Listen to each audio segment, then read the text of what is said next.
तो हेलो दोस्तों, कैसे आपसे मैं हूँ विष्ट की अकीब। और मैं ये वाला एपिसोड इतनी जल्दी बना रहा हूँ क्योंकि मुझे लगा है कि आप लोगों को मेरे एपिसोड्स के वीडियोस ज़्यादा पसंद आ रहे हैं, तो मैंने आप लोगों के लिए ये वीडियो जल्दी से बना दिया। प्लीज़ दोस्तों, मैं आप लोगों से गुजारिश करना चाहता हूँ, मैं आप लोगों से एक चीज़ मांगना चाहता हूँ, प्लीज़ कोई भी वीडियो स्किप नहीं करना। अगर आपके पास पूरा देखने के लिए टाइम नहीं है तो बाद में टाइम निकल कर देखना दोस्तों प्लीज़, क्योंकि ये वाला जो एपिसोड है ना, ये बहुत ही इम्पोर्टेंट एक एपिसोड है, बहुत ही मोस्ट इम्पोर्टेंट एपिसोड्स में से एक है सीज़न 3 के। तो चलिए आज का धमालास्टिक वीडियो शुरू करते हैं। तो दोस्तों, आज का जो हमारा टॉपिक है डायनासोर किंग सीजन 3 एपिसोड 5। तो मैंने एपिसोड 4 के एंड को में बताया था कि एक डायनासोर मिल गया था डी टीम को, जिसका नाम है आर्किसेराटॉप्स। और वो डायनासोर एकदम इन्फिनिट पावर वाला डायनासोर है, क्योंकि उस डायनासोर एक नॉर्मल टाइप डायनासोर है और उसके पास सारे मूव्स को यूज़ करने का ताकत है। मतलब वो किसी भी डायनासोर का मूव उसके ऊपर ही पलट सकता है, मतलब वो किसी भी डायनासोर का मूव यूज़ कर सकता है। वो फायर टाइप है, वो वाटर टाइप भी है, वो विंड टाइप भी है, वो ग्रास टाइप भी है, वो हर टाइप है, क्योंकि वो एक नॉर्मल टाइप है। वो किसी भी तरह के, किसी भी टाइप्स के, किसी भी तरह के डायनासोर्स के मूव यूज़ कर सकता है। तो चलिए मैं आज आप लोगों को वो डायनासोर दिखा ही देता हूँ। तो दोस्तों, ये है आर्किसेराटॉप्स, जिसे गोमा ने बनाया था, लेकिन बनाने के कुछ ही दिनों बाद गोमा ने इसे छोड़ भी दिया था, क्योंकि ये डायनासोर गोमा की बात बिल्कुल भी नहीं सुनता था। और डी टीम को ये एक गुफा में मिल गया है और अब डी टीम इस डायनासोर को यूज करने वाली है गोमा के खिलाफ। और दोस्तों, मुझे ये कहने में खुशी हो रही है कि ये डायनासोर ही एक डायनासोर है जो गोमा को बराबर की टक्कर दे सकती है। अरे बराबर की टक्कर क्या, वो गोमा को हरा भी सकती है, गोमा के हर डायनासोर को वो हरा सकती है, क्योंकि उसके पास आर्केस जितनी पावर है। और दोस्तों, मैं आप लोगों को बताता हूँ, ये वाला जो डायनासोर है ना, इसे भी गोमा ने ही बनाया था, लेकिन गोमा ने इसे छोड़ भी दिया। इसका कारण तो मैंने आप लोगों को पहले ही बता दिया है। तो मैं अब आगे की कहानी बताता हूँ सीजन 5 की, क्योंकि मैंने अभी तक कहानी नहीं बताई।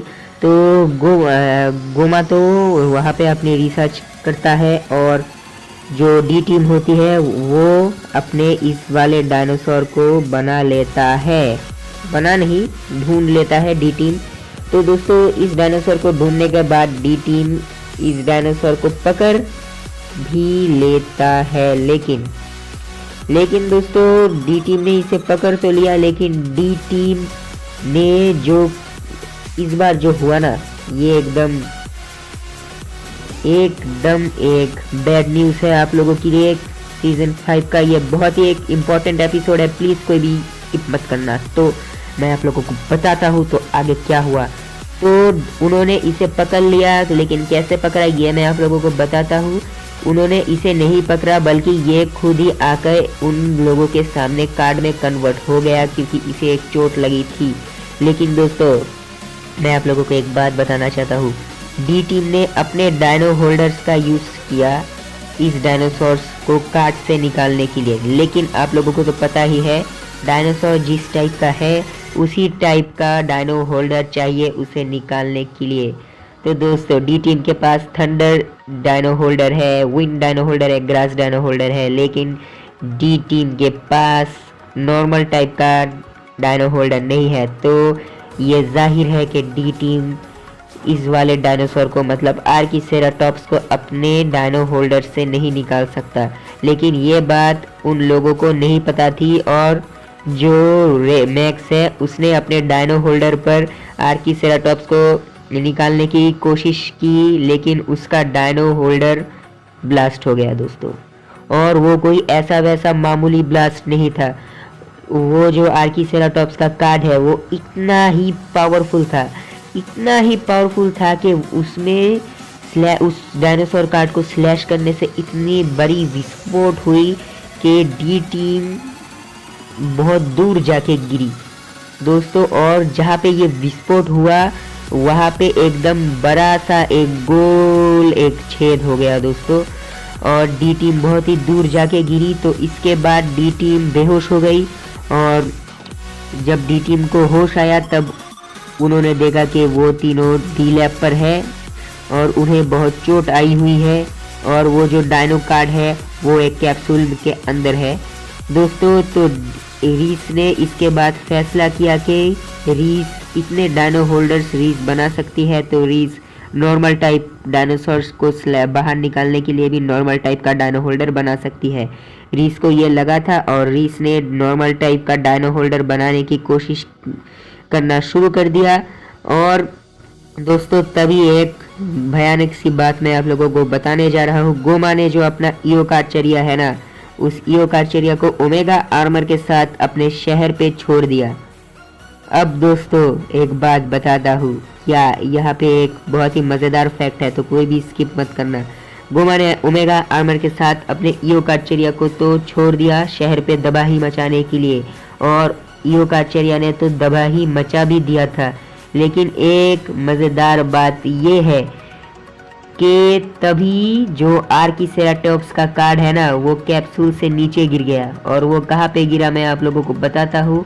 वो कैप्सूल से निकलकर डी टीम्स के जो 3 होल्डर्स थे, 3 होल्डर्स ब्लास्ट हो चुके थे, लेकिन उनके जो 3 एलिमेंट स्टोन्स थे ना, उन 3 एलिमेंट स्टोन्स के ऊपर गिरे। मतलब उन तीनों एलिमेंट स्टोन के ऊपर वो कार्ड गिरा और आर्किसेराटॉप्स बाहर निकल के आ गया। लेकिन आप लोगों को पता ही है कि आर्किसेराटॉप्स अभी तक डी टीम के काबू पे नहीं था। तो उसने क्या किया, डी टीम के जो डी लैब है ना, उस डी लैब का एक दीवार तोड़ दी और उस दीवार को तोड़ के दीवार पे छेद बना के उस छेद से वो निकल गया और जाके ओमेगा आर्मर के साथ जो ईओकार्चेरिया शहर में तबाही मचा रहा था ना, ईओकार्चेरिया ने उसे देख लिया। मतलब ईओकार्चेरिया ने आर्किसेराटॉप्स को देख लिया और ईओकार्चेरिया ने आर्किसेराटॉप्स के ऊपर अपने स्पेशल मूव का यूज़ किया, जिस मूव में वो उड़ता है। और उस मूव को यूज़ करने के बाद उसने क्या देखा कि जो आर्किसेराटॉप्स है ना, उसके ऊपर कोई भी फर्क नहीं हुआ, बल्कि आर्किसेराटॉप्स ने उसी का मूव उसी के ऊपर यूज़ कर लिया, वो भी बिना किसी ओमेगा आर्मर के। और इस चीज़ के बाद ईओकार्चेरिया जो है ना, ईओकार्चेरिया का ओमेगा आर्मर एकदम फूट गया। और ये खुशी की बात ये है कि ईओकार्चेरिया अब ओमेगा आर्मर यूज़ नहीं कर सकता, ईओकार्चेरिया का ओमेगा आर्मर टूट गया। और दोस्तों गोमा ने यह देखा कि ये तो गोमा का ही बनाया हुआ डायनासोर है। दोस्तों इसके बाद गोमा ने आर्किसेराटॉप्स को पकड़ने की और समझाने की कोशिश की थी कि मैंने ही तुम्हें बनाया है, तुम मेरे साथ चलो। लेकिन आर्किसेराटॉप्स ने उसकी बात नहीं सुनी और उसे भी अपने पूंछ से एक टक्कर दी और गोमा जो है ना आसमान में उड़ गया। तो दोस्तों यही तक थी एपिसोड 5। और भी कुछ फैक्ट्स है इसके बारे में, तो मैं आप लोगों को वो भी बता देता हूँ। तो गोमा जो है उसके बाद आर्किसेराटॉप्स के ऊपर रिसर्च करने की कोशिश किया है गोमा ने, लेकिन आर्किसेराटॉप्स के बारे में उसे कुछ भी पता नहीं चला, क्योंकि दोस्तों आर्किसेराटॉप्स को उसने बनाने के बाद उसने आर्किसेराटॉप्स को छोड़ दिया था। और उसके जो लैपटॉप है ना गोमा की, उस लैपटॉप से उसने आर्किसेराटॉप्स के हर डाटा फाइल डिलीट कर दी थी, इसलिए उसको आर्किसेराटॉप्स के बारे में कुछ भी पता नहीं। लेकिन आर्किसेराटॉप्स ने तो आप जो हाल किया ईओकार्चेरिया के ओमेगा आर्मर के ऊपर, उसके बाद गोमा की और हिम्मत नहीं है आर्किसेराटॉप्स से पंगा लेने का। लेकिन गोमा को जब ईओकार्चेरिया के साथ आर्किसेराटॉप्स ने हवा में उड़ा दिया, उसके बाद एक चीज़ हुई थी, मैं आप लोगों को वो बताता हूँ। मैक्स जाके आर्किसेराटॉप्स के सामने खड़ा हुआ गया था, लेकिन मैक्स को तो अभी तक ये पता नहीं था कि ये जो आर्किसेराटॉप्स है वो किसी के भी साइड पे नहीं है, मतलब वो किसी के भी टीम में नहीं है। और आर्किसेराटॉप्स अच्छा भी नहीं है और बुरा भी नहीं है, क्योंकि उसे कुछ भी पता नहीं है।